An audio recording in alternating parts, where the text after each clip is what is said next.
нэг. За эцний өдрийн минь дүү. Бүгдэрий жоон бодолд автцсан байна гоё. За наадам сайхан чигтэй юмнууд наадмаар ус их болж байна те. За тэр нийгэм дээр болж байгаа асуудал бид нар бүгдээрээ мэдчихэж байгаа нэг давтаж ярих хэрэггүй байна. 10-аад пастор болсноос хойш 10-аад жилийн дараа анх удаага гэр бүлээрээ явах боломжтой залуу гэр бүлүүдэд дагаа явсан байхгүй. Нэг юмыг маш сайн ойлгосон. Би пянгийн даахгүй байна. Өдөр болгон 9-өөс 12 цаг машин бариад эндээс явсаар яг дотроо баясаал байгаа нацагд орж шүлэг бодогдол хэрлэн, онон, туулын, тунгалаг ариун мөрнүүд тэгэхээр яг энэ тэндээс явхаар туул дээгүүр гараад, хэрлэн дээгүүр гараад, онон голд очоод ганц шихэд загс магс барьж идчихээ. Тэгээд ирж байгаа. Гэхдээ өдөр болгон 9-өөс 12 цаг давхаал. Тэгэл нэг газар хончоод маргааш нь бүгдээрээ машин унаал нөгөө майхныг хідэн удаа барьж хідэн удаа буулгах.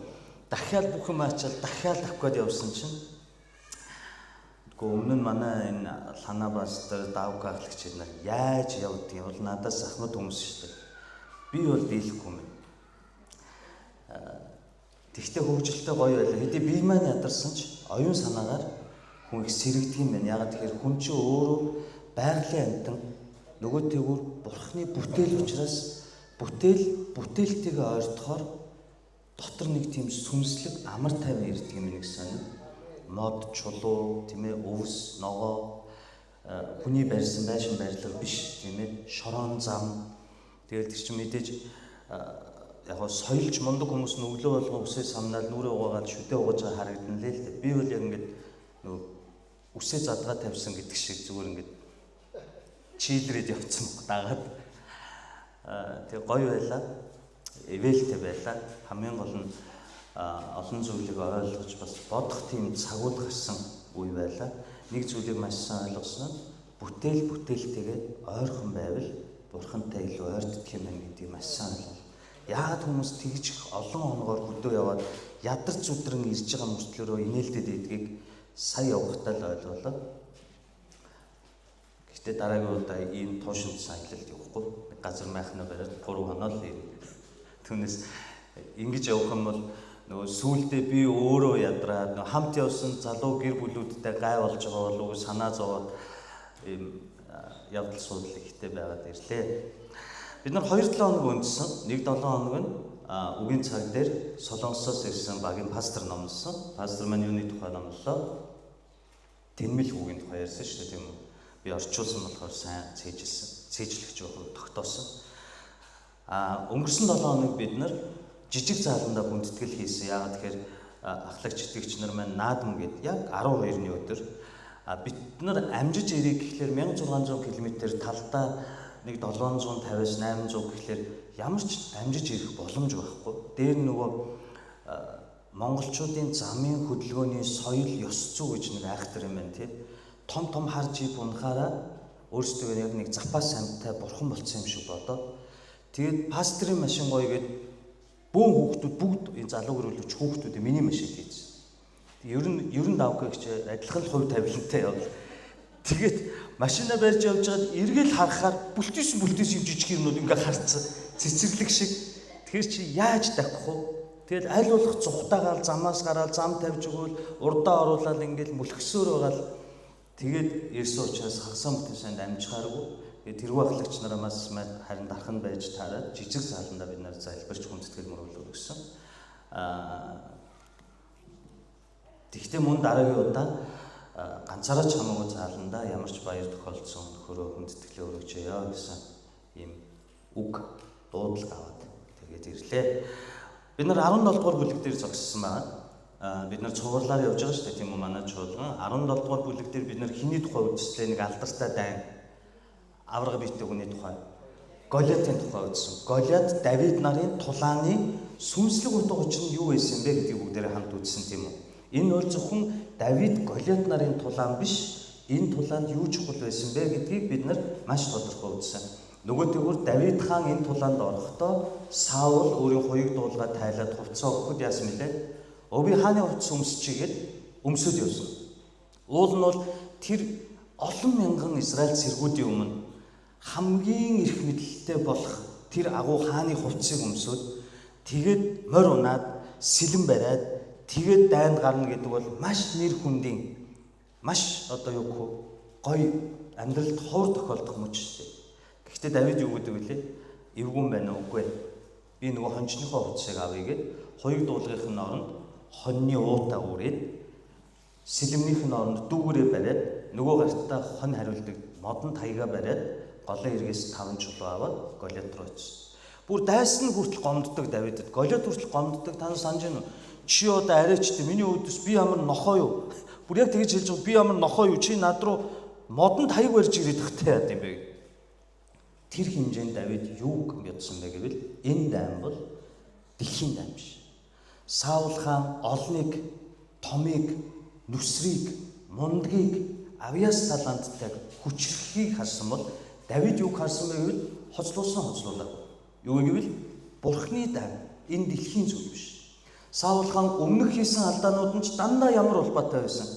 Дандаа олонд таалагдах гэж тийм үү. Самуэлийн өмнөөс тахилчийн үргийг гүйцэтгэсэн сүнслэг ямар гүнзгий алдаа байсныг бид нар ярьсан шүү дээ. Энэ бол зүгээр л миний тахил Самуэлийн өмнөөс Саул чи хаан байжээж өөрт хүртээлгүй үйлчлэл хийчлээ гэж уурсан биш. Ирээдүйд Бурхны төлөвлөгөөнд энэ Христ эзний үйлчлэл цорын ганц мөнхийн тахилч, цорын ганц мөнхийн хаан болох энэ хоёрыг үргэлж тусгаарладаг Бурхан ганцхан хүн дээр, ганцхан Бурхан дээр, ганцхан ариун нэгэн дээр нэгтгэж өгөх ёстой байсан. Тэр нь Христ Месиа байсан байхгүй. Гэтэл Саул яасан? Өөрийгөө Христийн оронд тавьсан мэт би ханаач хийн, тахилчаач хийн гэдэг асуудлаас болоод маш том сүнслэг андлаанд ордог. Ингээд Самуэль асуудаг. Та юу хийж байгаа юм бэ? Тахил өргөж байгааг нь мэдэхгүй дээ Самуэль асуусан гэж юу? Мэдж байгаа. Гэхдээ таны дотор юу болж байна? Гэтэл юу гэж хэлдэг вэ? 12,000 морд цэрэгтэй тоолж барамгүй явган цэрэгтэй филистичүүдийн бөөнөрөө ирсэн. Гибеад ирж намайг устгах гэдэг. Тэгтэл миний нөгөө 3,000 байсан цэргүүд чинь цөөрсөөр угаад 1,600 үлдсэн. Ард түмэн намайг орхиод байна. Яаж юм? Олонд орхигдохгүй тул. Энэ үед Саул бол Бурхныг санаж болох байсан. Давид шиг, өөрийнхөө Йонатан шиг. Өнөөдөр Йонатан гэдэг шинэ дүү гарч байна. Гэтэл Саул яасан? Олны анхаарлын төвд байхыг хүссэн. Тэгвэл бүр анхны алдаа нь юу? Филистичүүдтэй байлдаж ирчээд Ахан хааныг баривчлаад бүгдийг устгах гэсэн чинь алт мөнгө, тарган, хонь, ямаа өхрүүдийг үлдээчихдээ. Мөн Самуэль ирээд хэлдэг. Яагаад та энийг үлдээж байгаа юм бэ? Бурхан танд бүгдийг устгах гэж тушаасан биз дээ гэсэн чинь би биш. Ард түмэнд тэгж хүссэн болохоор. Юу гэсэн үг гэвэл олонд таалагдахын тулд шийдвэр гаргав. Харин Бурханы хүн яаж? Эзэнд тааламжтай бол ганцаардсан ч, орхигдсон ч, ад шов болсон ч эзний тушаалаар амьдраад эзэнд тааламжгүй бол ямар ч алдар нэртэй хааны хоёрыг дуулах бай. Үгүй би өөрийнхөө явъя гэж. Ойлгож байна. Энэ бол Голиат Давид хоёрын дайны сүнслэг утга байхгүй. Түүнээс тэр 5 чулуу авч авраг биетэй хүнийг унгаасандаа болно биш. Сүнслэг утгамж бол. Бид нар амьдралд юуг, хэнийг, хизээ, хэрхэн харж амьдрах вэ гэдгээс бидний амьдралын зам мөр гарч ирдэг. Нэг тийм дуу байдаг шүү дээ. За ёстой хааны хоёрыг дуулахтай энэ ард түмний нүдэн дээр би хаан шиг харагдаад Голиат руу очиж цохиулаад өгсөн ч хамаагүй. Бүр ингэ дуулдаг шүү дээ та нар залуучууд. Нэг өдөр хаан байсан дээр гэж дуулаад байдаг шүү дээ. Насан турш яаж явж нэг өдөр хаан байсан дээр тэгж бодож болох байтал Давид яасан. Би хончин байсан. Хаан томилно гэхэд аав маань намайг дуудаагүй 7 ахын минь уулзсан. Би хинч биш байсан. Би хончин байсан. Би энэ хувцастайгаа байсан, энэ таягтайгаа байсан, би энэ дүүгэртэйгээ байсан. Гэхдээ өдий хүртэл Бурхан миний итгэлийг шагнаж хамгаалсан. Араатнуудаас, хээрийн зэрлэг амьтдаас хамгаалсан. Тийм болохоор одоо энэ хоцлуулаагүй Филист нэгний өмнө ч гэсэндээ тэр намайг хамгаална гэдэг итгэл.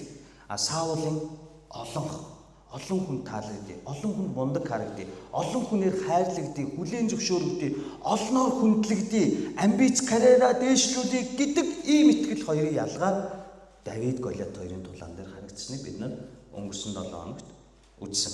Өнгөрсөн 7 хоног биш, 2 хоног. Өнөөдөр бид нар маш чухал зүйлийг үзэх болно. Жохон бидний дотоод зан чанар руу хандаж магадгүй, тийм болохоор та нар маань тэгж бодоод үзээрэй. Бид нар өнөөдөр 18 дугаар бүлгийг хамтдаа үзэх болно. 18 дугаар бүлэг, 17-гийн дараагийн бүлэг.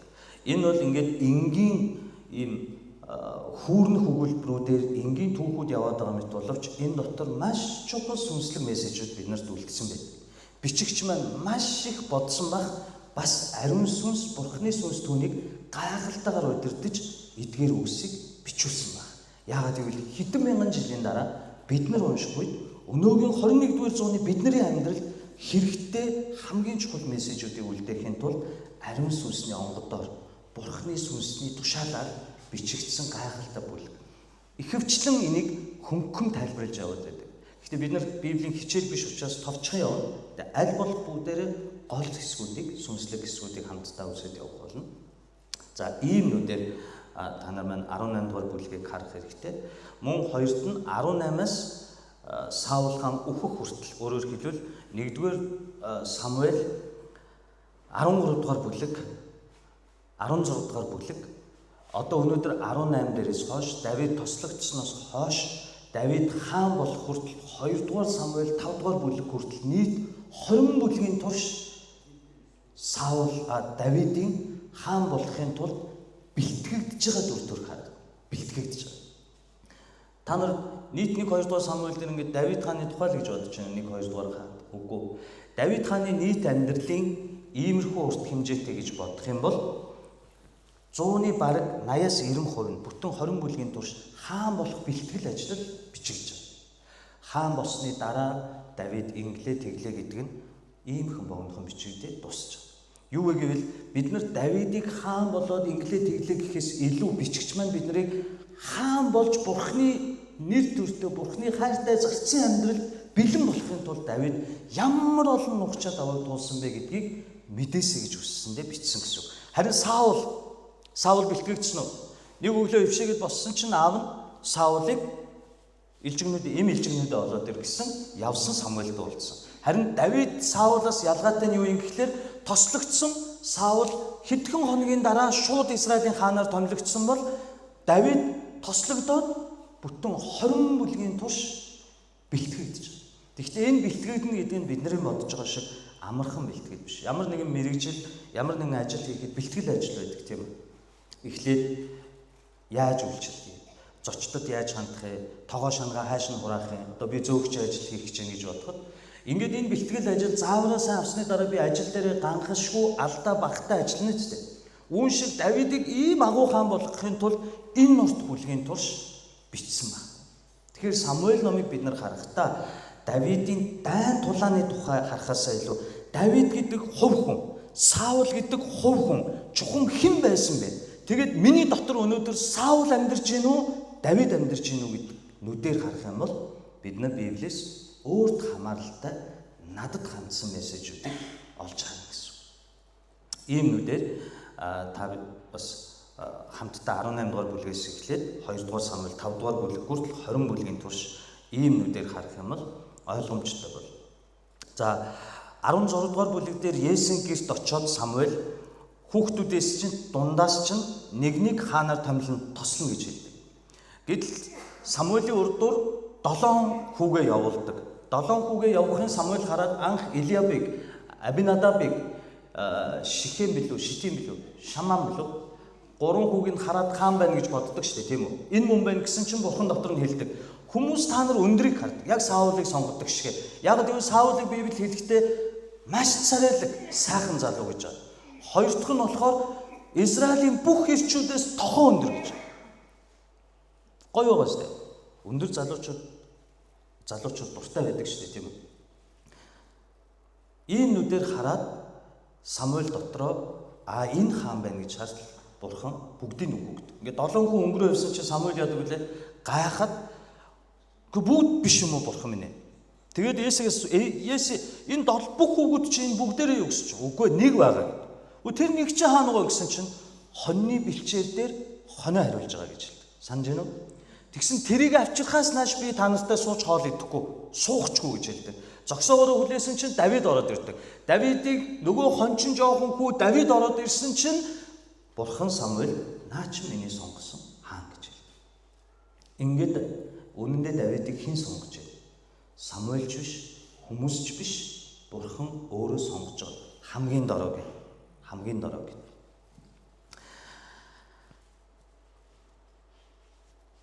Энэ бол Давидын хамгийн анхны тослогоо байсан. Та Давидын амьдралыг харуул 3 удаа тослогдож байгаа хаанаар. Сонирмогоос нэг тослол хаан болж байгаа 3 удаа. Нэгдүг нь энэ 16 дээр саяны миний ярьдаг байхгүй. Энэ үед Давид юу хийж исэн гэнэ үү?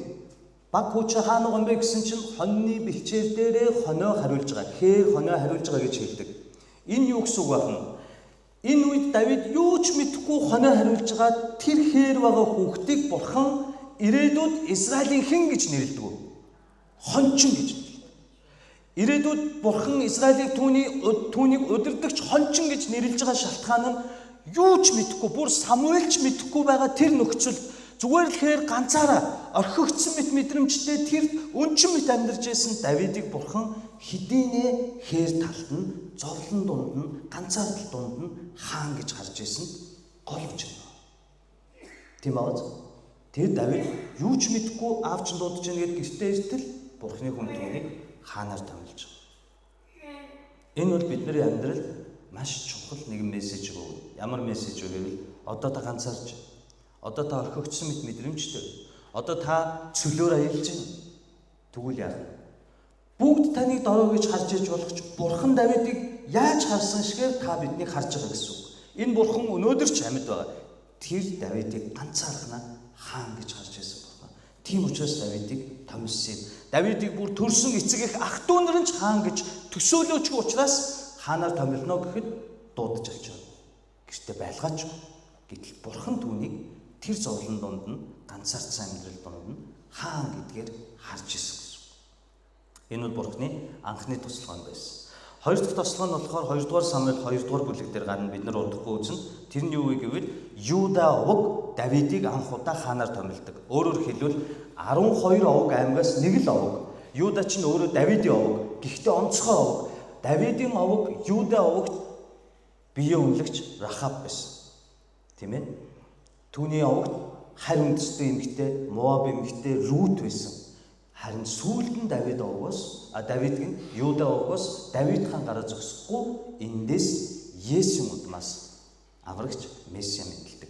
Ийм учраас Давидын овог эхлээд Давидыг хаанаар тусдаг. Энэ бол түүний хоёр дахь томилгоо. Ингээд өөрөөр хэлбэл 1-р Самуэль 31-р бүлэг дээр Саул хаан Филистичүүдийн гарт ам үрэгдсэний дараа 2-р Самуэль 2 дээр Давид хаан болж байгаа. Энэ хүртэл маш их процесс, маш их үйл явдлууд өрнөх бол. Хамгийн сүүлд нь 2-р Самуэль 5-р бүлэг дээр Юда овгийн хаан Давидыг Израилийн 12 овг аймаг Израилийн хаанаар томилдог. Хэдэн бүлгийн дараа байна? 16, 1-р Самуэль 16 чинь 35 бүлэгтэй. 2-р Самуэль 5 гэвэл нийт 20 бүлгийн турш Давид яасан тослогч. Бид нар юу гэж андуурдаг вэ гэвэл тослогдлоо маргааш би хаан гэдэг бол Бурхан яаж хардаг вэ? Тосолсон. Гэхдээ бэлэн болтол хугацаа хэрэгтэй. Тийм үү? Бэлэн болтол хугацаа хэрэгтэй. Бид нар Бурхан намайг хойд солонгос руу дуудлаа. Өгөөд Бурхан намайг Станы улсууд руу дуудлаа. Маргааш явъя гэж шууд явж чаддаг хүн байдаг. Баггүй. Сургалтанд суудаг, дэмжлэгээ хөөцөлддөг. Бэлэн болтол Бурхан хугацаа өгч байдаг. Гэхдээ төрүүлээд дууддаг, төрүүлээд тосолдог, төрүүлээд ивэвдэг. Гэхдээ бэлдэх хугацаа байдаг. Харин бид нар энэ бэлдэх хугацааны дундуур унцдаг. Эзэн минь би танд итгэлээ. Нөө сайн мэдээний дотор нэг тийм мессеж байдаг. Чи Есүст итгэвэл юу сансан ёсон хүсэл чи биелэн чи ёстой өвчин зовлонгоо өвдөж чадахгүй жаргана. Гуйсан бүхний чинь өгнө. Бүр чи ёстой гिचийн үршгийн жижиг итгэлтэй байвал шууд энэ модыг далаа дээр ургуулад энэ уулыг далаа дээр тавина гэд аамен гэд баптизм хүртсэний маргаашнаас нь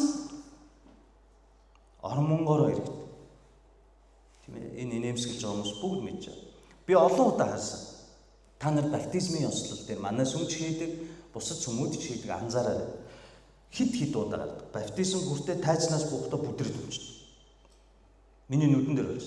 Баптизм гол хүртэл гарч ирэхдээ галтарч унаа нөгөө гоё цагаан хувцсан шавхатаа утгалдаа босоод ирдэг. Юу бурхан хэлдэг вэ гэвэл одооноос бэлтгэл. Би чамд тусалсан. Миний ариун сүнс чиний дотор орж чи намайг таньж мэдсэн. Би чамайг сонгосон, чи аврагдсан. Гэхдээ юу?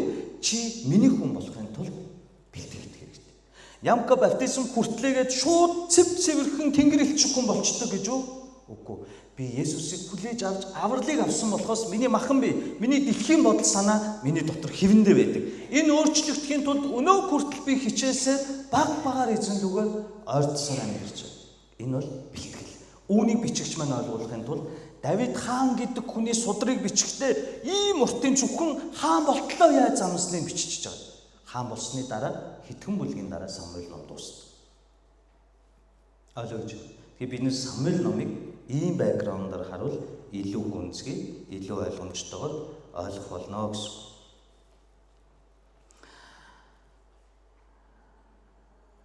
Нэгдүгээр Самуэль 18:1-5-ыг уншаад бүгдээрээ хэлцгээе. Би та бүхэнд уншиж өгье. Давид Саултай ярилцаж дуусахад Йонатаны зүрх түүнийхтэй нэгдэн Давидыг Йонатан амьсгал хайрлаа. Саул тэр өдөр Давидыг эцгийнх нь гэрт буцаалгүй үлдээсэн билээ. Давидыг Йонатан амьсгал хайрлсан тул Давидтай гэрээ байгуулав. Йонатан өмсөж байсан гадуур дээлээ тайлж өөрийн хуйг, дуулаг, элд, нумсум, бүсний хамт Давидд өгөв. Ийхүү Давид Саулын илгээсэн газар бүрт явж ялалт байгуулсанд Саул түүнийг дайчдынхаа ахлагч болгов. Энэ нь бүх ард түмний өмнө Саулын зарц нарын нүднээ тааламжтай байлаа. Амен. За, үйл явдал аюу хурдан өрнөж байна. Голиатыг унгаагаад Давид филистичүүдтэй тулгалдаад ялаад ирсэн чинь түүнийг Саул угтаж аваад түүнийг дайчдынхаа ахлагч болгов. Энэ бол яг үндсэн үгэн дээр юу вэ гэвэл манай өнөөгийн яриагаар бол ерөнхийлөгчийн хувийн бие хамгаалагч нарын дарга гэсэн. Өөрөөр хэлбэл байнга Саулын хажууд байж Саулын бүх хамгаалагчдыг удирддаг нэгэн гэсэн үг. Дараа нь бид нар энийг илүү тодорхой үзнэ. Харин энэ дээр 2 удаа ингэж давтагдж байгаа. Йонатан Давидыг амьсгал хайрлав. Нэгдүгээр ишлэлдээ. Мөн 3 дээр Йонатан амьсгал Давидыг Йонатан амьсгал хайрлсан тул түүнтэй яасан гэнэ? Гэрээ байгуул. 2 удаа хэлж байгаа. Би нэг харамсалтай зүйлийг та бүхэнд хальт дурдахгүй болохгүй. Ялангуяа залуучуудад юу вэ гэвэл Тэд Дженис гэж нэг дэлхийд алдартай теологч байсан. Гэхдээ энэ Тэд Дженис гажсан байхгүй. Энэ Тэд Дженис юу гэж тайлбарласан бэ гэвэл Давидыг Йонатан амьсгал хайрлсан гэдэг энэ үг. Түүнд бүр хувцаа тайлаад өгсөн, түүнийг амьсгал хайрлаж, түүнтэй гэрээ хийсэн гэдэг энэ үг бол Библи ижил хүүснийг хүлээн зөвшөөрдөг гэдэг мессеж гэж хэлсэн байна. 2 иргэд.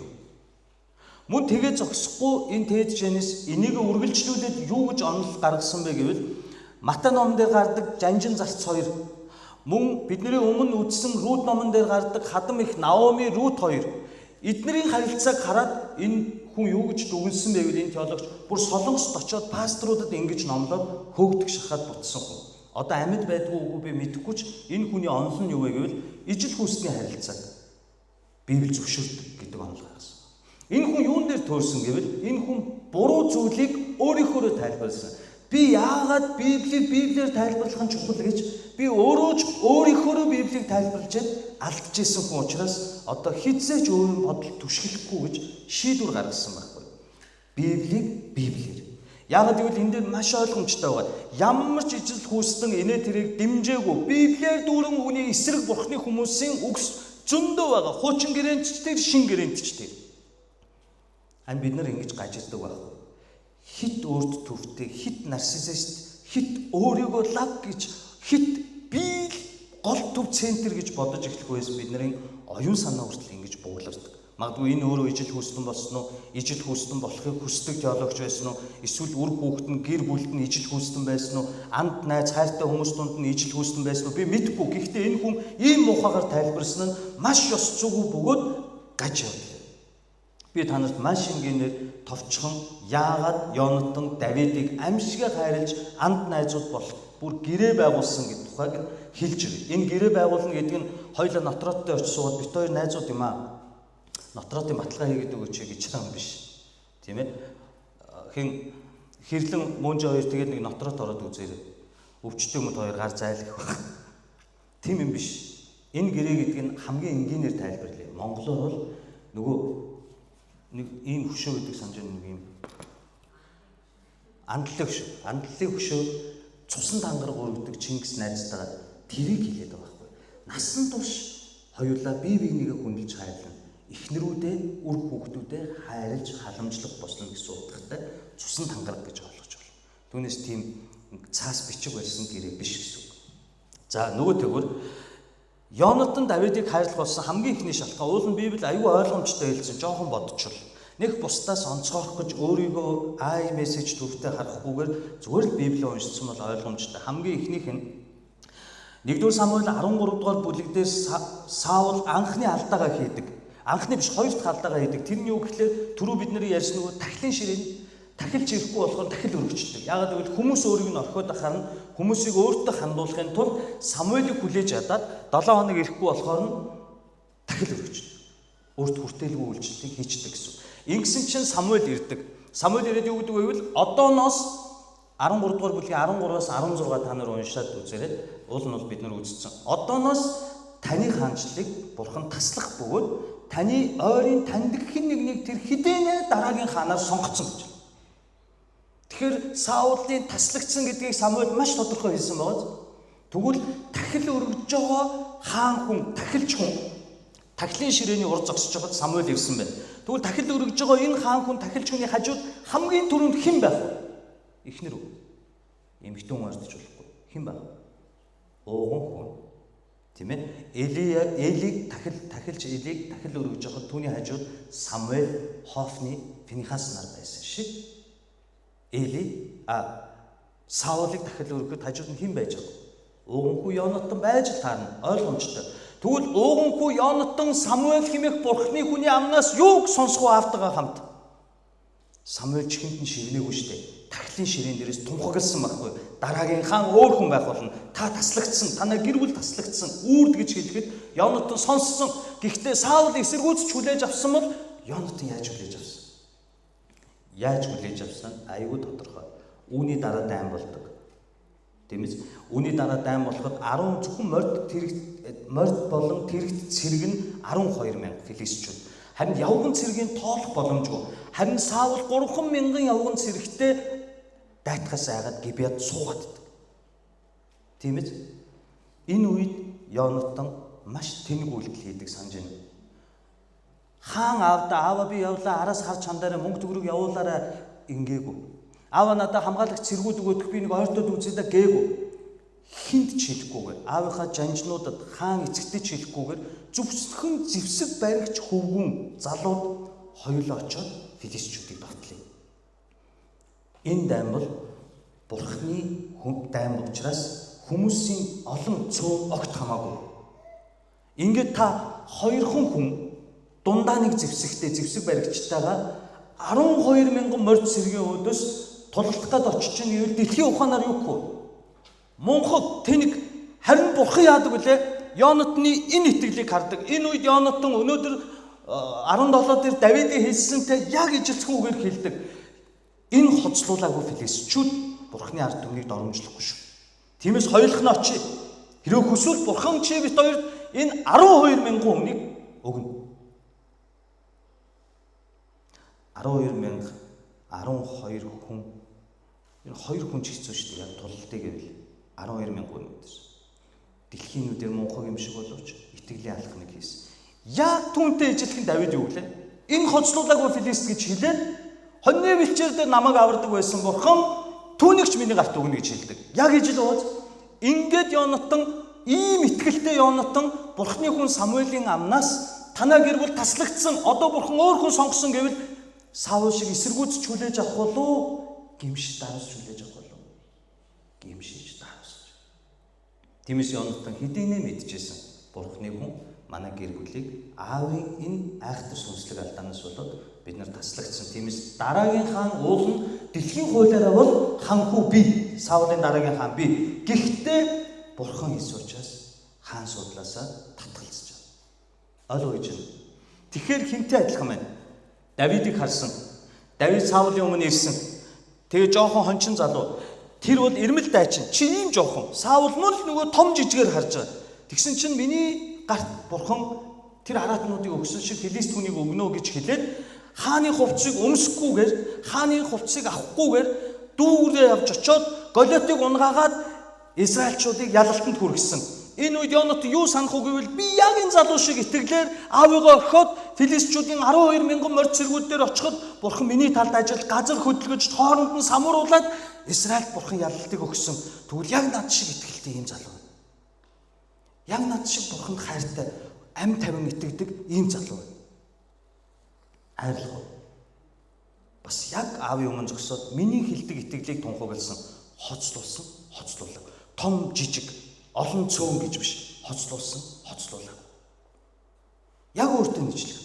Яг өөрчлөн бурхныг хайрладаг. Яг өөрийнх нь насны үе. Жохон дүү. Ийм Давидыг хараад хайрлахгүй гэж байна. Та хүнийг дүгнэхэд монголчууд нэг гоё үг гэж найзаар минь намайг таньдаг юутай учиртай. Нийлдэг хүмүүсийн хар. Тэгэл та энэ хүн хинбэ гэдгийг мэдчих. Амархан. Бид нар яагаад гэвэл жоохон эвгүй хэлбэл дугуйгаа олно гихчээд яг өөртөөгөө ижил найзыг сонгож авдаг шээ. Тийм үстэй. Та нар найзуудаа эргэн тойрны найзуудаа хардаа. Ямар нэгэн байдлаар маш ижилхэн байна. Нэг гайхмаар найз байдаг шүү дээ. Тэнүүнийг юм билүү, тэмүүлэг юм билүү. Гурван найз ирэв шүү дээ. Тэмээ ямааш гурван. Би бүр хараад өөрөө ихгүй инээ дүрээд болтгоо. Та нар дараа нэг чи найзуудаа авчираа харуулаарай заяа. Нэг юм дахиад шиг үсмэс юм над шиг юм. Нөгөөдг нь болохдоос нэг өндөр гомцгоо шарна. Нөгөөдг нь бүр мөнхөн шиг бүдүүн багтааш. Бүр ирс тэс нэг фейс дээр нэг юм зураг байдаг ш. Найзууд дунд чи ийм хүн байдгүй гэж тавьсан нэг морь, нэг дахиа, нэг гахаа гүйж байдаг ш. Яг тийм юм шиг гурав. Тэгээ яриад үтсэн чинь яг адилхан байна. Үжил бодлоо. Тэгээ бидний найзууд гадна дүр төрхөөрөө надаас ондоо байж болгож үжил бодол нийлдэг учраас бид нар дотн найзууд болдог шүү дээ. Тийм ээ. Үүн шиг Йонат нь Давидыг хайрлсан шалтгаан ердөө л энэ байхгүй юу? Өөр шиг нь бурхныг хайрладаг, өөр шиг нь гайхалтай Израиль байхгүй итгэлийг гаргадаг, өөр шиг нь ам тавин итгэж чаддаг, тэгээд өөр шиг нь итгэлээ хамгаалan чих зогсож чаддаг, итгэл дотор ив зөрөгтэй өөр шиг хүнийг хараад Йонат үнэхээр хайрлсан байхгүй юу? Бас хүндэлсэн, найзуулахыг хүссэн байхгүй.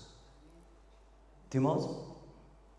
Тэгэхээр ижил хүссэн хүмүүс ингэж байгаа тэр бодлол гаж тэр сатаны ажил гэж хэлж болно. За, Йонатны Давидад хайртай гэдгийг бид нэр ингэж ойлгоно. Хоёр дахь нь Йонат нь Давидад юу юугаа өгсөн гэнэ үү?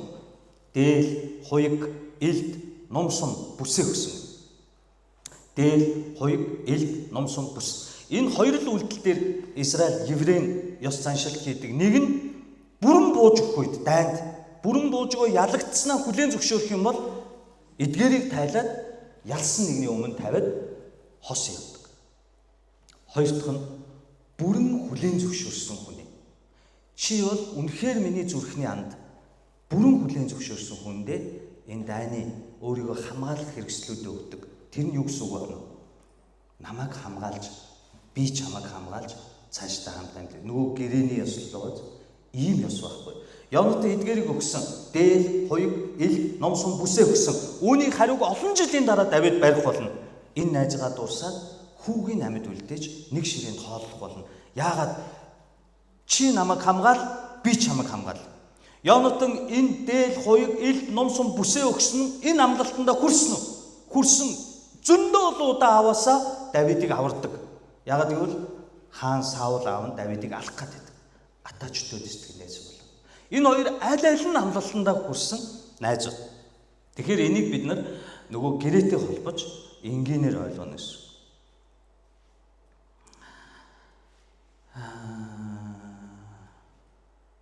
Нэг жоохон гонигтай зүйл байдаг. Тэр нь юу юм гэхээр Йонатан бол Саулын гэрийн хүн.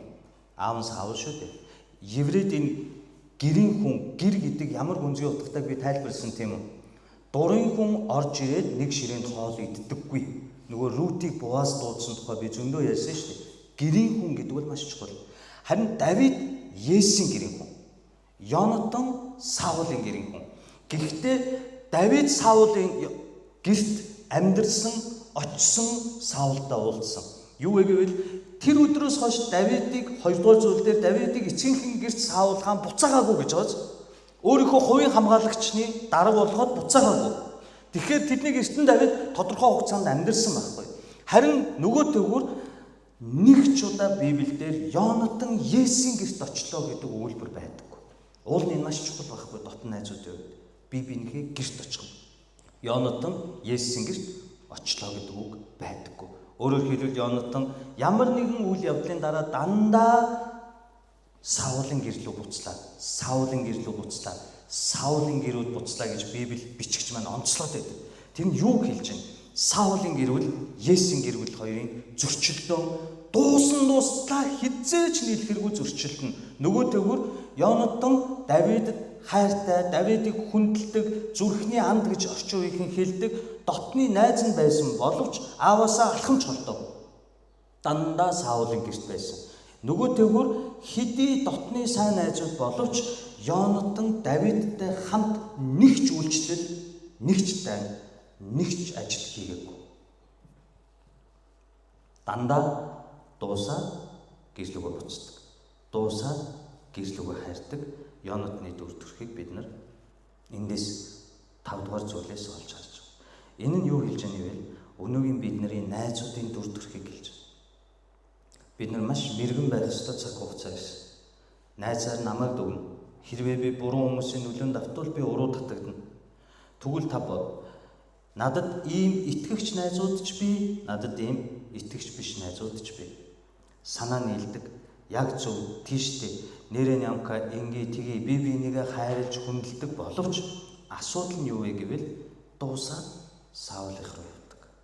Итгэгч найзууд бий, итгэгч биш найзууд ч бий. Яг дотн найз атлах хамтдаа Бурхны төлөө юу ч хамт хийдэггүй. Итгэгч найзууд ч бий, итгэгч биш найзууд ч бий. Ямар ч үйлчлэл дээр хамт зогсдоггүй. Итгэгч найзууд ч бий, итгэгч биш ч. Сүмийн барилга дээр ч тийм энэ байшинг барих гэж 8 жил уйлахад маань Йонатан шиг зөндөө пасторууд, зөндөө найзууд надад байсан. Барака буулгаад уйлаа зөвхөрөхд маань бас л байсан. Одоо ч бас байна. Найз мөртлөө хамт байдаггүй. Энийг бичгч маань Йонатан Давид хоёрын амьдралаар харуулж байгаа. Нэг ч удаа хамт ямар ч зүйлийг хамтарч хийдэггүй. Өөрөөр хэлбэл хамт алхдаггүй. Аав руугаа буцдаг найзууд гэсэн үг. Ойлгож байна. Тэгвэл би бичгч маань надад юу ойлгуулахыг хүсэж байна вэ? Чамд ямар найз нь чухал вэ? Ярьдаг нь уу? Чиний төлөө үйлддэг нь. Чи хэнийг найзаа гэж үзэх ёстой вэ? Ярьдаг нь уу? Үйлддэг нь. Чи ямар чуулганыг чуулгана гэж үзэх ёстой вэ? Ярьдаг нь уу? Үйлддэг нь. Би өмнө нь ярьж байсан тийм. Пастор машингүй болчлоо. Пасторд машин хэрэгтэй. Мөнгө цуглуулъя. Пасторын машины төлөө бүгдээрээ өргөл цуглуулъя. Чуулган ингэдэг шүү дээ. Та нар тэгдэг бол бас юу тэгдэг. Тэгвэл бас нэг өөр чуулган Уянгаа гэж хүн байхгүй дээ. Уянгаа ихч маань биеийн муудаад сэхэнд байгаа гинэ. Өө залбирая. Ялгаа байна. Ямар чуулган танд хэрэгтэй вэ? Уянгаа их сэхэнд байна гэвэл банштай цайжуултгаа хийгээд очиж иргэе. Тэгвэл сэхэнд байгаа хоол идэж болохгүй гэвэл тэгвэл хин сахиж байгаа? Ээж нь, эгч нь, аав нь. Тэгвэл тэр сахиурын ч болохгүй, танихгүй ч гэсэн би сүмийнхэн хүн байгаамаа гэд нэг аяг ногоотой шүл хийгээд очиж иргэе. Ийм сүмэн дээрөө тийм үү хөрхий зайлуул залбирая гэдэг сүмэн дээр. Бид нэр энийг бодох хэрэгтэй. Йонатан Давид хоёрын нөхөрлөлөөс бид нэр чуулгана. Ямар чуулган сонгохоо бас өөрөө ямар хүн байхаа. Би бусдаас баян тусламж авдаг мөртлөөр бусдын төлөө хөдөлдөггүй бол яг. Амар золиос гаргаж байгаа анд найз итгэлийн ах トゥ угаа хараад бурхан чамайг өрөөг. Нэг гой бэлэг тэмдэг 30 60 100 өрөөг тэгээд хайчдаг. Бид нар заавал мөнгөтэй байж хэнийг тусалдаггүй шүү дээ. Тийм ээ. Та нар зөвхөн уран болгоод хэлэхэд манай Лана пастор мөнгөтэй өмнө бит хоёр бол ер нь сайхан сүмээ шүрдээл. болдог бол бензин хурдсан шүүр унаа нисч чаддаг бол унаад ажил амжуулж маар л амьдрал. Гэхдээ тус нь юу вэ? Мөнгөөр та нэг тэтгэврээ авъя гэхэд чинь банк руу имэнер зөөгөөд явж байдаг. Та нарыг өвдөж хавдахад чинь машинаараа зөөгөө явж байдаг. Хөдөө гадаа инглээ тэглээ гэхэд чинь бензин тус аваад араас нь давхад очиж байдаг. Энэ сэтгэл биш гэж юу? Аль нь чухал? Ямар пастор чухал? Над шиг ярьдаг нь чухал юм уу? Үйлддэг нь чухал юм уу? Үйлддэг нь чухал. Энийг бид нар бодож үзэх хэрэгтэй. Йонатан Давид хоёр хэдийн дотн найзууд байсан ч нэг ч үйлчлэл Бурхны өмнө хамт хийгээгүй. Мөн Йонатан нэг ч удаа Есүсийн гэрт очив. Дандаа Саулын гэрлөө хуцлаа гэж бичигч маань хэлж байгаа. Энэ чухал шалтгааныг бид нар бодож үзэх хэрэгтэй гэсэн. За хамгийн сүүлд 5 дугаар зүйл дээр ингэж хэлж байгаа. Ийхүү Давид Саулын илгээсэн газар бүрт явж ялалт байгуулсан Саул түүнийг дайчдынхаа ахлагч болгов. Энэ нөгөө хувийн хамгаалагчийн дарга гэсэн үг шүү дээ тийм үү? Ерөнхийлөгчийн хувийн хамгаалалтын дарга гэж ямар амар эрхтэй байдгийг та мэдгүй. Би тийм даргыг мэдэхгүй. Гэхдээ тэнд ажилдаг найз байсан байхгүй. Тэр бол төрийн ямар ч байгууллага бүр хилээр хүртэл зүгээр л үнэмлэх үзүүлэлт гаргадаг тийм хүмүүс байт юм лээ шүү дээ. Олон биш. Яагаад гэвэл улсын ерөнхийлөгчийн эрхийг төлөөлж явдаг хүн учраас тэр цагдаа байна уу, тагнуул, үндэсний аюулгүй байдал байна уу, хилгээл ямар ч нөлөөлдөггүй. Мэдэж чадахгүй шүү дээ. Дээр нь ерөнхийлөгч болж. Тэгэхээр Давид айхтар мессен дээр очиж байгаас ингэж хэлж байгаа хараа.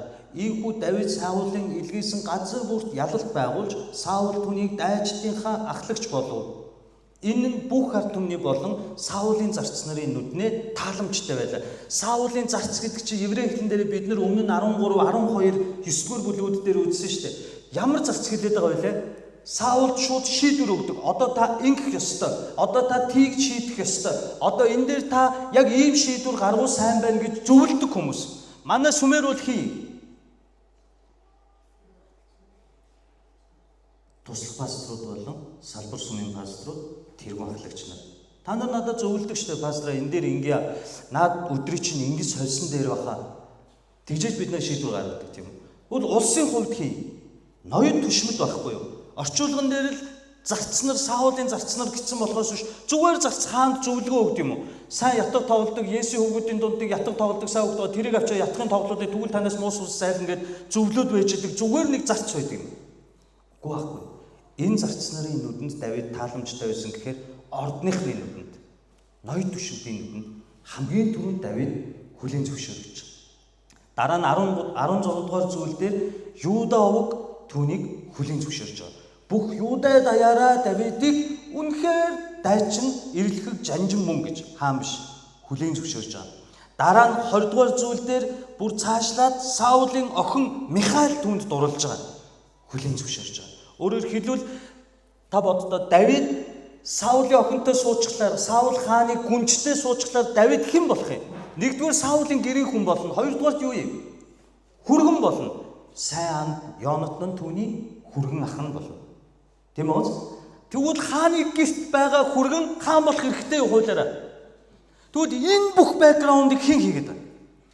Давид өөрөө ингээд Михаила надад дурлцлаа гуйж штэ гэж явсан юм. Давид намайг та хааны ахлагчаараа тавьчаач гэж гуйж явсан юм уу? Давид бол айцтай байгаа.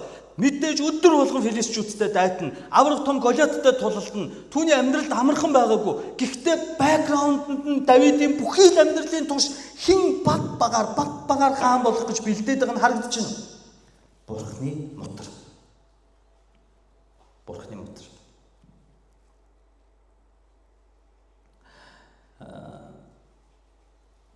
Энэс хойш Саулын хувьд нэг асуудал гарна. Би та хүнд 6-9 хүртэл уншиж өгье. Давид өнөг Филист түүнийг устгаад бүгдээрээ буцаж ирэхэд эмэгтэйчүүд Израилийн бүх хотуудаас гарч ирэн хингэрэг болон хөгжмийн зэмсэг барин дуу дуулан бүжгэлж хөл хөөрцөг болон Саул хааныг өгтөв. Эмэгтэйчүүд тоглон Саул мянгыг Давид түмийг алав гэж дуулалдав. Тэгэхэд энэ үг Саулын дургуг хүргэсэн тул тэр ихэд уурлан тэр Давидэд түмийг хамааруулж надад мянгыг өгөв. Одоо түүнд хаанчлал дутуу байх шүү гэжээ. Саул тэр өдрөөс хойш Давидыг нүд үзүрлэх болов. Ганцхан процесс болсон. Ямар процесс болсон гэвэл Саул мянгыг Давид түмийг энэс судал асуудал гарсан. Гэхдээ энэ Саулын оюун санаа шарах гологдлын эхлэл байхгүй. Яг гэвэл Самуэлаар таслагдсан гэдгээ сонссон түүнийг Бурхны үг гэж хүлээж авахгүй эсэргүүцээд хүлээгээд авсан учраас нөгөө эсэргүүцлийн ханан түүний дотор хэдийнэ өс хонзон үл уучлал болоод ургацсан. Бид нар гашуун үндэс гэж ярьдаг. Ийм гашуун үндэстэй байсан чинь Даниас эргээд ирсэн чинь эмэгтэйчүүд гарч ирсэн гинэ. Энэ эмэгтэйчүүд Давидыг хүлээн зөвшөөрсөн байгааз хааныг дуулах дуулалдаа Давидын нэрийг дурдна гэдэг бол хүлээн зөвшөөрсөн гэсэн үг. Тэгвэл эмэгтэйчүүд хүлээн зөвшөөрсөн гэсэн нь бидний бодож байгаа шиг биш яг үнээр. Тэр нэг залуу уснаас ингээ гараад ирдэ шүү дээ. Ингээл гарч ирээд Монгол даяар юм болсон шүү дээ. Хин билээ нэг жүжигчин залуу. Өстой нэр крашлаад өстой эмэгтэй хүүстэй болгон краш баг ирчүүдэн ч крашсан байж магадгүй. Од болсон шүү дээ. Ганцхан уснаас гарч ирэл. Юмны эзэг таарны сонд юм. Тим сэтгэлгээгээр дуулсан дуулал биш. Бас нэг Алёша билүү Орос нэртэй дуучин байдаг шүү дээ, тий. Могоо үрнээс гарлаа ёстой нэр юунаас айхан бэ? Намайг байхад ямар юм гээл. Тэр бас амар юм болсон шүү дээ. Таны санаж байна уу? Тоглолтын дээр нь бүр ихчнэр гарч ирээд бүр нөгөөдгий чи хитэн хэсэг тасдаг шахаад нөгөө чи бүр зүхтаагаад нэг хэсэг амар манд. Тим краш биш. Эмэгтэй чүүд хүлээн зөвшөөрнө гэдэг нь еврей ёсондоо. Энд чинь хатуу лалын шашинтай орон өнөөгийнхөр маш хатуу Левит дэд хууль намыг сахин мөрддөг ийм улс. Үүнд эмэгтэйчүүд хүлээн зөвшөөрнө гэдэг нь ирээдүйг хүлээн зөвшөөрч байгаа гэсэн. Ойлгож байна. Яагаад ирээдүй гэж эмэгтэйчүүдийг еврейчүүд хардаг вэ гэвэл хэдий гэрийн тэжээгээр амтэн шиг хуулиараа үздэг ч гэсэндээ яагаад ирээдүй гэж хардаг вэ гэвэл үр хүүхэд хойч залуу үетэйгээ гэр бүлтэй хамгийн ойр хүн хин Израиль еврейд Монголд ч тэр ээж үстэй ээж. Тэгвэл тэр ээж нар хаан Саултай хамт Давидын нэрийг дуулал болгож дуулсан юм чи хүүхдүүдтэй юу ярих вэ? Тэр үед телевизээр гар утас, фейсбુક үзэж харах интернет эднэр байхгүй. Орой болгон өвөө юм уу ээж нь үлгэр ярьж өгдөг. Тэгээ тэр үлгэрдээ ээж нар юу ярих вэ?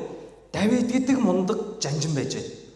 2-3 метр гаруй биетэй авраг Голиатыг хончин Давид хүү тэгж унгааж ярихгүй юу? Тэгвэл хүүхдүүд нь багаасаа Давид бол мундаг жанжин. Тэд Давид ихэр бүгд таньдаг бол. Энэ утгаар Библи эмэгтэйчүүд хүлээн зөвшөөрсөн гэж хэлээд байгаа байхгүй. Тэгээ эдгээр гарч ирэхдээ ингэж дуулсан. Саул мянгыг Давид түмийг аллаа гэж дуулсан. Дуулалдаа ингэ оруулсан. Энэ нь хоёрхан шалтгаантай. Нэг нь зүгээр л толгой холбож байгаа үг байхгүй юу? Толгой холбож байгаа. Нөгөө тамим умим гэдэг нэг урсгал байгаа шүү дээ, тийм үү? Тийм толгой холбож байгаа зүгээр дүрмийн бичгийн хиллэг байхгүй юу? Нөгөөх нь тэд нар уулын Давидыг биш Саулыг угтаж гарч ирснийг Саул харахыг хүсээгүй. Нөгөө сүнслэг өвчин, нөгөө нэг гологдлын хан, эсэргүүцлийн хан үл хүлээн зөвшөөрөл, олныг харахыг хүсдэг, олны төв байхыг хүсдэг нарциссист сэтгэлгээ нь Саулыг төөрүүлсэн байхгүй. Нэг зүйлийг анзаараарай. Саул дээр өдөр бүр муу ярийн сүнс ирж галзууруулаад буцаж байгаа. Яагаад муу сүнс Саул дээр ажиллах боломж олдоод байна гэвэл өөрийгөө бүхний төв гэж бодож эхэлсэн учраас нямка би л мундаг, би л тэргүүн пастор, бүгд намайг хүндлэх ёстой, хайрлах ёстой, бүгдээрээ миний үгээр байх ёстой гэж бодож эхэлсэн учраас бардамнал, сайрхал бий болж байна. Олныг, мундгийг, лагийг, авиастаг, баяныг, нэр хүндтэйг, амбиц карьер хөөгд ахаар нямкагийн сүнс өвчилж байгаа. Саулын энэ өвчин эцэстээ юунд хүрч ийн гэвэл атаачд хүрч байгаа. Үл өвчлөл. Тэр атаа нь юу вэ гэвэл Давид надад 1000-ыг оноогоо Давид төвийг оноочлоо. Уул нь би төв, Давид 1000 байх гэсэн. Ойлгож байна. Ингээд асуудал эхэлж байгаа. Асуудал юун дээрээ тулсан гэвэл эмэгтэйчүүд уул нь өөрийг нь угтаж гарч ирснийг мэдсээр байж, харсаар байж ойлгоогүй. Библи өөрөө маш тодорхой хэлсэн. Давид нөгөө Филистүүнийг устгаад ирэхэд эмэгтэйчүүд Израилийн бүх хотуудаас гарч ирэн хингэрэг болон хөгжмийн зэмсэг барин дуудуулан хөл хөөрцөг болон хэнийг угтаж гинүү? Саул хааныг угтаж. Гэтэл Саул өөрийг нь угтаж буй тэр ард түмэндээ талархахын оронд яасан бэ? Уурлаж. Энэ нарциссист итгэлгээ өнөөдөр Монголын Христ итгэл дотор ханиад шиг тархаж байгаа. Надад ч тийм. Бид нар энэс болгоомжлох. Ийм сэтгэлгээнд Нямка хэрвээ ийм сэтгэлгээнд өөрийгөө төв центр гэсэн бардам ийм сэтгэлгээнд хит хүлэгдэх юм бол хамгийн түрүүнд хайртай хүмүүсээ гомдож эхэлнэ. Миний энэ дотор ургасан энэ гашуун үндэс, энийг бол сэтгцийн өвчин гэж хэлж байгаа шүү дээ. Энэ сэтгцийн өвчин хүн харахад нэг л номлодог, ярьдаг, мундаг пастор шиг харагддаг боловч зан чанарын хувьд энэ доголдол бусад хүмүүст нөлөөлж эхэлнэ. Ингээд 10-аас 16 дээр Саул Давидыг алахаар жадаа шидэж байгаа. 2 удаа. Дараа өдөр нь Бурханаас ирсэн муусан Саул руу хүчтэй дайрч тэр гэр дотроо түүнийг огшов. Давид урдын адил ятгаа гартаа авч тоглож байв. Саулын гарт жад байлаа. Саул Давидыг хананд хядаг гэж бодоод жадыг шидэв. Гэтэл Давид түүнээс 2 удаа бултан зайлав. Эзэн өөрөөс нь салж Давидтай хамт байгааг харсан Саул Давидаас айж байлаа. Тиймээс Саул Давидыг дөлж түүнийг өөрөөсөө холдуулж мянгатын даргаар томлов. Мянгатын дарга гэхээс чинь дайны талбар руу явчихна. Өөрийнх нь хамгаалагчаар байгаа гэвэл хажууд нь байгаа. Тийм ээ. Шалтгаан нь юу гэнэ? Бурхан өөртөө биш Давидтай байгаа учраас уурна үргэлж. Бурханд ирэх чөлөө өгөх байгаа. Өөрийнх нь хүснээр байх ёстой биер тийш хараад байгаа. Ийм нарциссист сэтгэлгээтэй, ийм өөрийгөө гол төв гэж боддог хүмүүс Бурханыг өмчлөх гээд байд. Яагаад миний хүснийг өгөхгүй байгаа юм бэ гэж гоншгоноод байд. Яагаад миний хүснээр болохгүй байгаа юм бэ гэж сүнслэг ухралт хийгээд байд. Энэ цаашаа Давидэд Саул ингэж байгаа. Хар энэ миний том охин Мераб, би түүнийг чамд ихнэр болгоо үгүй гэж байгаа. Тэгээд чи миний төлөө тулалд гэж байгаа. Гэхдээ Давидэд Саул охиноо өгсөн шалтгаан нь миний гар биш, Филистчүүдийн гар Давидын аминд хүрээсэй гэж бодож. Охиноороо жолоод дэнчин тавиад Филистчүүдээр Давидыг алуулах гэж. Тэгээ Мераб том охиноо өгөхгүй үлдээснээр дараа нь Михалыг өгж байгаа. Михалыг өрх болгож өгж байгаа. Тэгээ дотроо юу гэсэн бэ гэвэл Саул Давидэд Михалыг өрх болог, Филистчүүдийн гарыг түүний эсрэг болгохын тулд Михалыг түүнд өгье гэж бодов. Тийм учраас Саул 2 дахь удаага Давидэд өнөөдөр чимээний хүргэн бол 2 дахь охиноо золиоцолж байгаа. Гэр бүлдээ хайртай хүн байна уу? 2 том охиноороо өстэй хүнээ алахын тулд амьдралаа нь тоглож байгаа аав гэр бүлдээ хайртай хүн байна уу? Ийм хүн болж байгаа юм. Нарциссист өөрийгөө төв гэж боддог. Дээр миний асуудал. Израилийн дайсан, Бурханы ард түмний дайсан, Саулын өөрийнх нь жинхэнэ дайсан Филистчүүд юм уу? Давид юм уу? Хариулт. Филистчүүд үстэй. Израилийн жинхэнэ дайсан Филистчүүд, Саулын өөрийнх нь жинхэнэ дайсан Филистчүүд. Харин Давид бол Израилийн хайртай хүү, Саулын үнэнч туслах. Харин Саул одоо юу гэж үзээд байна? Филистчүүдтэй тэмцээд байна уу? Өөрийг нь хайрлж хүндэлдэг хүмүүстэй тэмцээд байна уу? Давидтай тэмцээд байна. Энэ бол бидний сүнслэг алдаа. Өнөөдөр 18 дугаар бүлэг надад танд энийг хэлж байна. Та боддоо. Сүмдэр ингэж ирээд надад тохиолсон явдал шүү. Сайн уу миний дүү гэж сайн ингэ дуурч чадаад өнгөрөө явж байгаа нь би дотроо бодсон байхгүй. Яг номлолын өмнө энэ сууж байхдаа надад гомдсон юм болов. Тэг бодоод шалтгаан гарч ирж байна. Тэрнээс бол гомдоод байгаа юм шүү. Тэгсэн юм биш. Тэг миний бодол ингэ даймжирж байна. Тэлээд нэг минь тусчгүй гачим өстой гайлв штэ. Юу нь юу вэ? Надтай мэдлэхгүй би ч гэсэн мэдлэх албатай байна. Болчиход байд үгүй. Эр хичнээн өдрөөс ирээд би тэгвэл нүур буруулж та хариулна. Юу нь энэ яг тэгж бодоод байгаа юм биш. Намайг нь ингэж бодоод байгаа. Дотор нямка ярьж байна. Хин ярьж байна. Нарциссист нямка ярьж байна. Би өөр хүний тухай ярьж та нар гомдч өөрийгөө л муулаа. Тэгтээ үнэн би зохио. Тэгээ би нөгөөдүүтээ мэдлэхгүйсэн. Хэсэг хугацааны дараа би ингээд нэг л чуулганд байгаа юм чи ярилцсан үсттэй. Тэгээ би бас нэг тийм муухай хад шиг би хүн биш шүү дээ. Хэдий аман дээрээ уурладаг ш тэгэл маргааш нь яасан танах гомдог үз. Тэгэл явж идэг үсттэй. Дуурдаг шүү дээ. Өө. Тэгээ нөгөөдүүтээ ярьсан чинь хагалгаанд орж гарч ирээд Тэгээ залгуулад нөгөө биеийн дархлаамуудаа ханиад үрцэн байсан гинэ. Тэгсэн ч гэсэн эзний өдргээд ирсэн гинэ. Юу надтай мэдлэх мантай байсан гинэ. Би толгоор орж ирсэн байхгүй. Би юу төсөөлө бодчихлоо. Зах зохиосоо сая ярьсан да. Хэн барьж байна? Би барьж байгааз асуудал хэнд байна? Зоригтой байл хэнд байна? Надад байгаа байхгүй. Тэгээд харин эсэргээрээ би яах ёстой байсан бэлээ? Ивэмүүд өмнө хагалгаанд орцсон. Ханиад үрцэн мөртлөө эзний өдөр таслахгүйгээ зориод ирсэн байж тээ.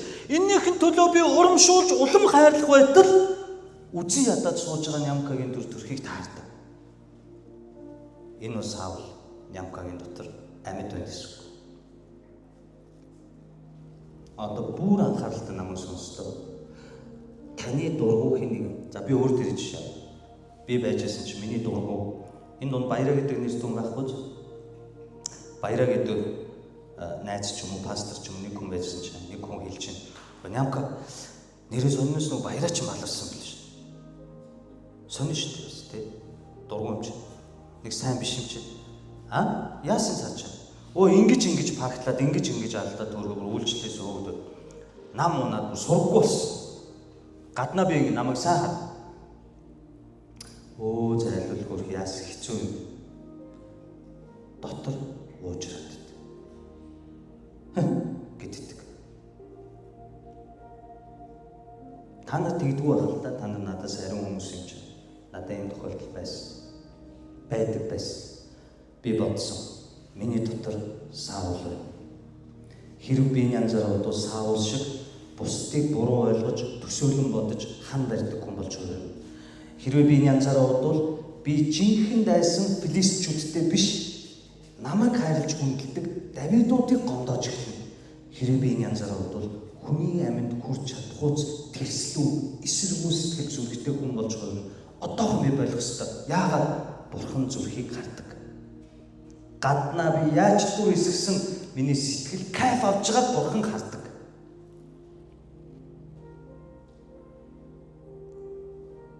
Амархан өргөс авч байгаа юм шиг болчихгүй л дээ.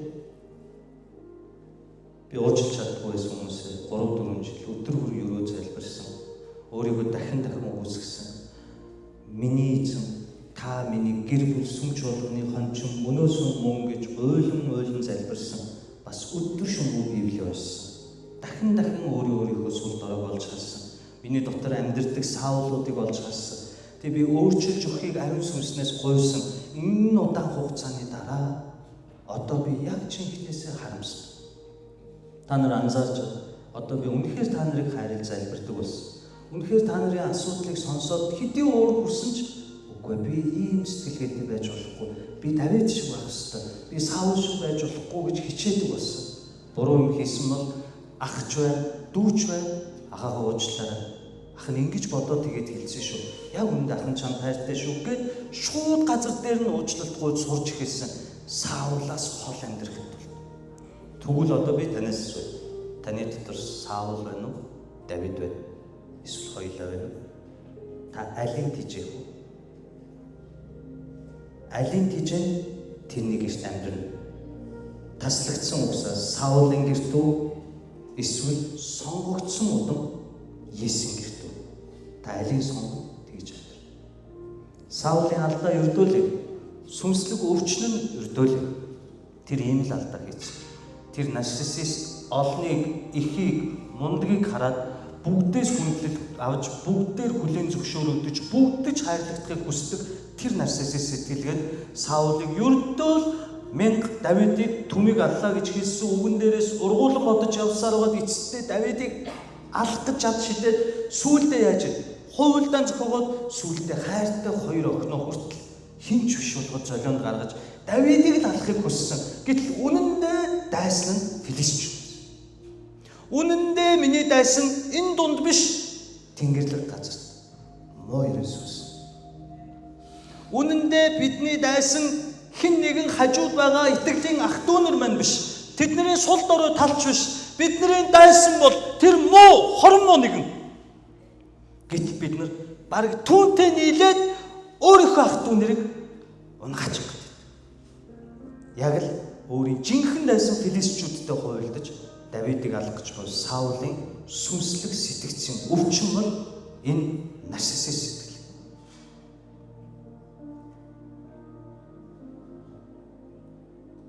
Жохон дотор ингээд хатгсан чинь жоо юу вэ?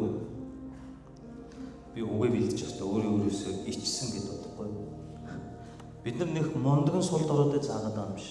Бид нар Бурхны томилж тосолсон үйлчлүүдийг хийгээд явж байгаа. Гэхдээ ах дүүнараа бүгдээрээ өөр байл. Бидний ард, Давидын ард байгаа агуу Бурхан байгаа шүү дээ.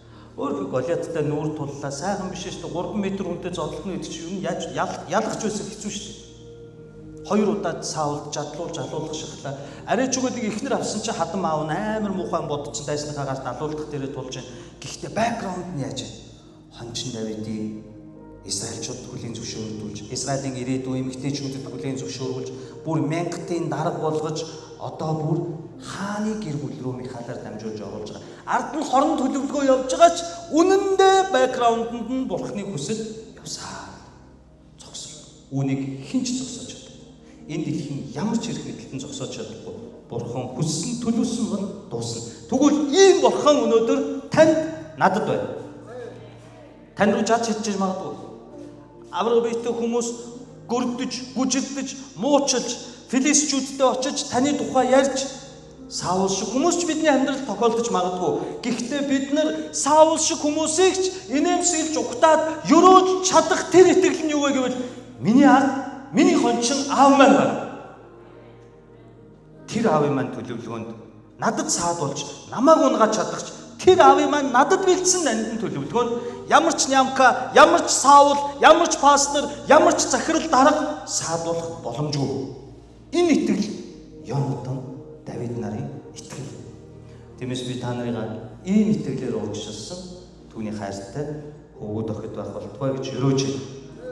Хамгийн сүүлд нь ганцхан юм хэлээ. Давидд 2 хүн хувцас тайлж өгсөн. Над руу харчих. Утаснуудаа төр болж байгаа. 2 хүн хувцас хоёуд дуулгаа тайлж өгсөн. Эхнийх нь хэн бэлээ? Саул. Алдар нэр хүндтэй Израилийн топ удирдагч хаан хүн Саул хоёуд дуулгаа тайлж өгсөн. Давид авсан уу? Аваагүй. Харин Давидд дараа нь Йонатан гэдэг хүн 2 дахь удаага элд сэлэм номсон хоёуд дуулгаа тайлж өгөх Давид авсан уу? Авсан.